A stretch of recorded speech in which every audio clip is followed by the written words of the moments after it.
Alright, to use the half angle identities, you need to know what the formulas are.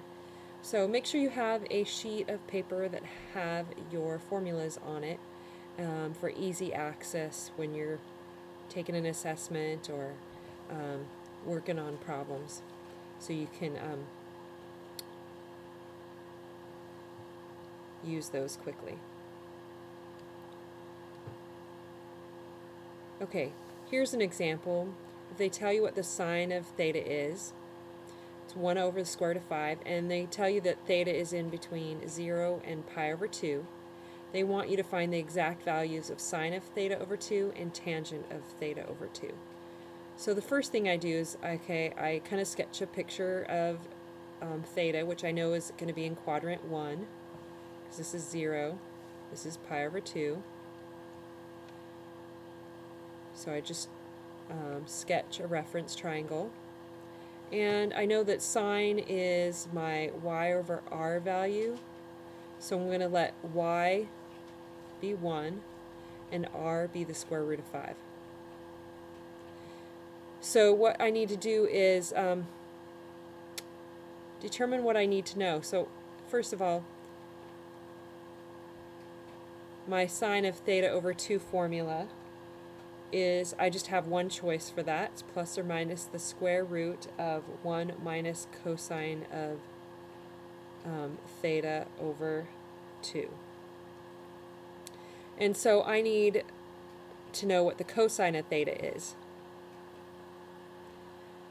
So I know what the sine of theta is. I can use this reference triangle to find out what x is and determine what the cosine is.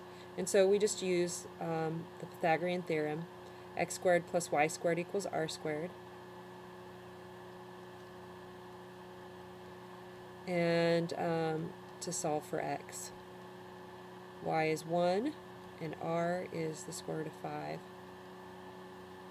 And the square root of 5 squared is 5.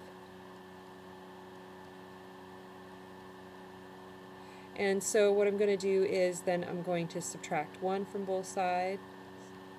And I get x squared equals 4, so I square root both sides, and x would be plus or minus 2, but I'm in quadrant 1, so I know it's going to be a positive 2. Okay, now I can determine what the cosine of theta would be. And that's my x value over my r value, so that's 2 over the square root of 5. Now, I'm not going to rationalize my denominator. I'm just going to leave that like this because I'm going to plug it into something else and simplify it. So I'll just save that for later to see if I need to do that. Okay, so we're going to plug this into our formula to find out what the sine of half of that angle would be. And that is going to be 1 minus 2 over the square root of 5 over 2. Okay. Now, one of the things that we want to do here is you always want to know if theta is in between 0 and pi over 2, where would theta over 2 be? And in this case, it's in quadrant 1. Half angle is still going to be in quadrant 1. But I want to show you this just so you can see what we're doing. So essentially what you're going to do is you're going to divide everything here by 2. And 0 divided by 2 is 0. Theta divided by 2 is just theta over 2. And to take pi over 2 and divide it by 2, you're essentially, what you're doing is change your division to multiplication, you flip the fraction on the right, and 2, you can think of 2 as 2 over 1, so when you flip it, it becomes 1 over 2. And pi over 2 times 1/2 is pi over 4, and so this is pi over 4.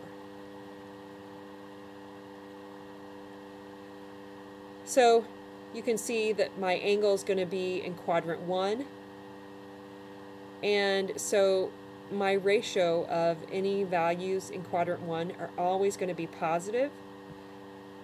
Okay? So it's going to be plus. I don't need it's not going to be negative. Okay? And then the other thing we can do here to simplify this is we're going to think of this right here as our fraction. We're going to multiply this by the square root of 5, because that's the denominator here, whatever this denominator is down here.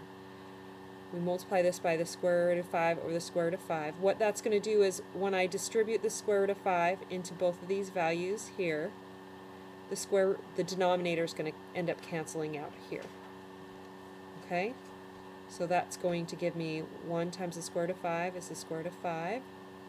And then when I multiply these two together, the square root of 5 essentially is in the numerator, and these will cancel each other out. And it leaves me with a minus 2. And then down here I multiply these two together. That gives me 2 square root of 5. And this is what sine of theta over 2 would be equal to. And obviously you don't need to write plus there, I just kind of wrote it there for us to see our solution. Now for tangent of theta over 2, we have 3 formulas to pick from. Now, if I have a choice, I'm going to pick the one that doesn't have a square root in it. Also, if I have a choice, I like to pick the one that only has one value in the denominator. So you can pick any of these and simplify them. They'll look a little different when you simplify them, but they should all equal the same value. Okay? Now, what I'm going to do then is I plug in what I know for cosine of theta and sine of theta. So this gives me 1 minus cosine of theta, which was 2 over the square root of 5,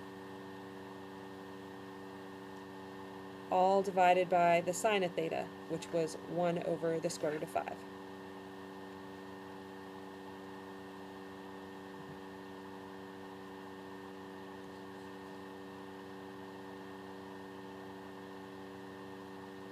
Now, we're going to take this value, we want to simplify it because we have fractions inside of our fraction. And so we're using the same thing that we did up here to simplify this one. We're going to take our denominators, which we're going to look at both of these sets of denominators, and we're going to multiply by the common denominator, which since they're the same, that makes it easy. So we're essentially multiplying this by the square root of 5 over the square root of 5. And you can think of it as square root of 5 over 1 if that helps. It's the same thing we did up here. Okay, we're going to distribute this through and simplify. So this is going to give you that the tangent of theta over 2 equals square root of 5. And then when I multiply these two together, the square root of 5s will cancel out, leaves me with minus 2. And then down here, when I multiply these together, it gives me 1. And you could put this over 1, but that's kind of, it's implied that it's there anyway. So we can leave this as our tangent of theta over 2. This is square root of 5 minus 2.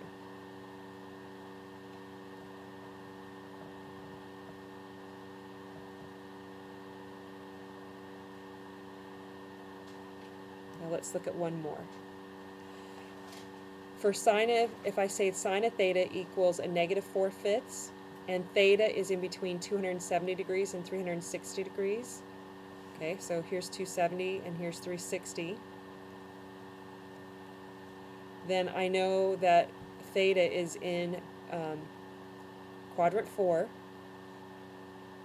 So I'm going to draw my reference triangle here.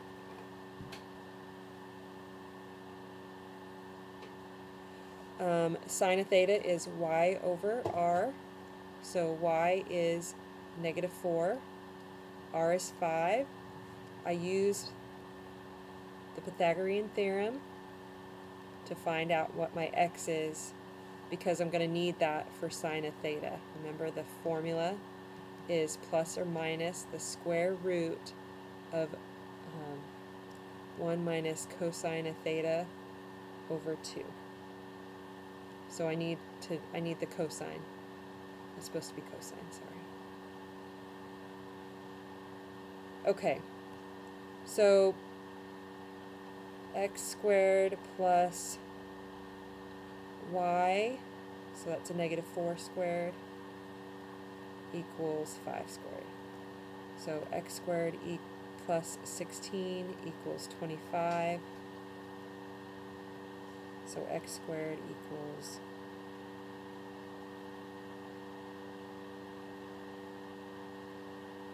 9. And so square root both sides, and we get plus or minus 3. But we're in quadrant 4, and x is going to be positive 3 here. So, first of all, we want to determine if the half angle is going to be positive or negative. So we do what we did before here. We divide everything here by 2. So half of 270, that's 135.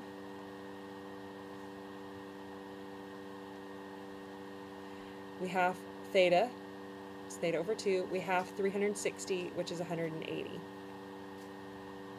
So remember, this is 90 here, and this is 180 degrees. So 135 and 180 is in quadrant 2.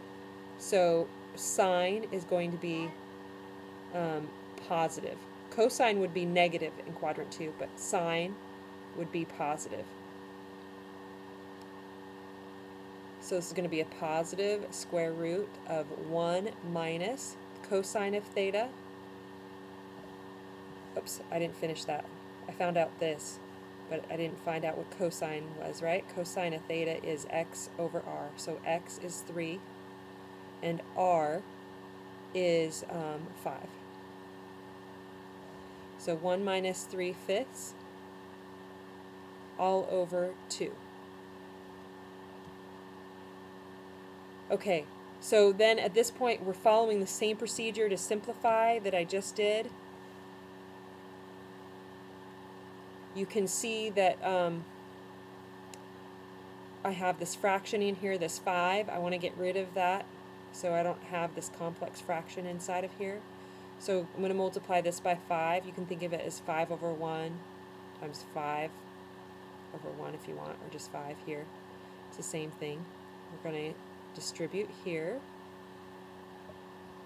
That's going to leave you with the square root of 5 minus, when I multiply these two together, the 5's cancel out, leaves me with 3.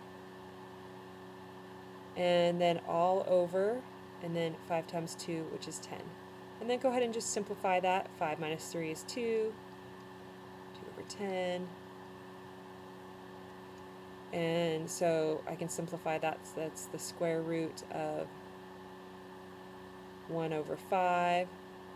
And that's going to give me the square root of 1 is 1 over the square root of 5.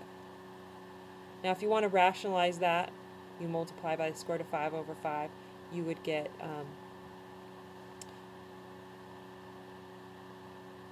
square root of 5 over 5 is your answer. So I think Alex will take either one of those answers. It's not, don't list both of them, it's just one. They represent the same value. Okay, and then to find tangent of theta over 2, again, you have 3 formulas to choose from. I like this one, 1 minus cosine of theta over the sine of theta. And so what we're going to do is we're going to take 1 minus, cosine is 3/5, over sine of theta, which was a negative 4 over 5. Now you could just go ahead and subtract these, or you can use the little trick that I'm showing you here, which allows you to just kind of simplify it because we have this complex looking fraction. So I'm going to multiply this by 5 over 1 over 5 over 1. Okay. And that's going to give me, so 5 times 1 essentially here, which is 5. And then when I multiply these two together, the 5's cancel out, leaves me with a minus 3. And then right here, when I multiply these together, the 5's cancel and leaves me with a -4. And 5 minus 3 is 2, and so this gives me 2 over -4, which is a -1/2. And that's what tangent of theta over 2 is going to equal.